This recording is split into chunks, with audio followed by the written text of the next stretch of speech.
Level ketakwaan itu akan membuat orang bersedekah dalam semua keadaannya. Lagi lapang, dia akan sedekah maksimal. Lagi sempit pun tetap bersedekah sesuai dengan keadaan dia. Walaupun hanya dia berbagi makanan yang akan dia makan. Karena bersedekah di jalan Allah SWT tidak harus menunggu ya seseorang itu kaya. Kami pernah menyinggung dan kami ingatkan kembali Uwais Al-Qarni rahimahullah, seorang ulama tabi'in yang masyhur, yang kata Nabi SAW, afdalut tabi'in, tabi'in yang paling afdal adalah Uwais Al-Qarni atau Al-Qarni gitu kan. Beliau termasuk orang miskin. Dinukil di kisah beliau pada saat beliau tinggal di Irak di akhir-akhir hidupnya, beliau memungut sisa-sisa makanan orang di sampah dan beliau bersihkan kembali. Yang masih layak dikonsumsi beliau ambil, lalu kemudian beliau panaskan, beliau tata kembali, lalu dibagi dua, diberikan kepada orang yang miskin seperti beliau. Pernah ada sahabat pada saat Nabi SAW mengajak para muslimin untuk berjihad pada waktu panggilan jihad ke Tabuk, perang Tabuk, peperangan terakhir Nabi SAW. Sebelum mereka berkorban dengan jiwa mereka untuk ikut berperang, mereka dianjurkan menyumbang. Itu yang Nabi SAW sering lakukan.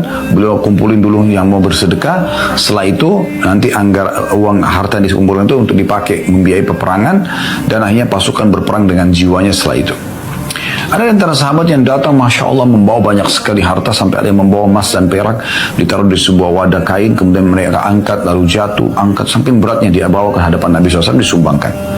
Tapi ada juga sahabat yang datang, hanya membawa beberapa butir kurma, hanya itu yang dia punya, lalu disumbangkan di jalan Allah Subhanahu wa Ta'ala. Jadi memang tidak menunggu orang itu punya kekayaan baru bersedekah. Itu yang difahami oleh para kaum salafus saleh, para sahabat Nabi ridwanullah alaihim. Jadi jangan sampai Anda berpikir nanti saya sudah kaya raya baru kemudian saya bersedekah, gitu kan? Enggak.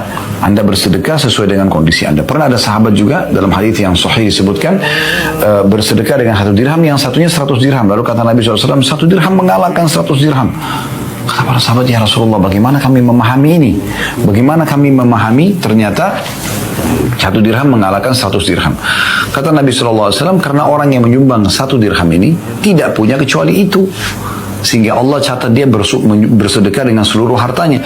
Sementara orang yang bersedekah 100 dirham ya, itu tidak memiliki harta yang sangat banyak, harta yang sangat banyak, melimpah.